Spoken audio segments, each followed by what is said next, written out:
For the first time in history, a woman of color is on the presidential ticket. Joe Biden named his running mate. Senator Kamala Harris, the current junior senator from California, lived in central Illinois as a child. WCIA 3's Jennifer Jensen joins us now. So, Jennifer, this is an historic choice in many ways. Paul, it certainly was. If elected, Kamala Harris would be the first female, first black, and first Asian American vice president. Tonight, we hear from one of her family friends who knew her as she grew up in Champaign-Urbana, and hear from others on what this decision means to them. Presumptive Democratic nominee Joe Biden had publicly vowed to choose a female running mate. He made his choice official, announcing Kamala Harris as his vice presidential pick. In a tweet, Biden said she is a fearless fighter for the little guy and one of the country's finest public servants. People who know her personally say the same. She has the fighting spirit that we need.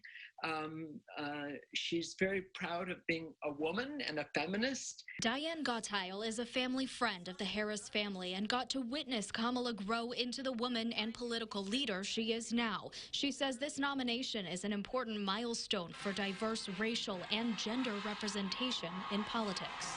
So many Americans will be able to see themselves and see their children in Kamala's rise. And I think it's very important for our country to bring us together. Champaign County NAACP President Minnie Pearson shares that perspective. This is a day where my mother and father would have never, ever believed could happen.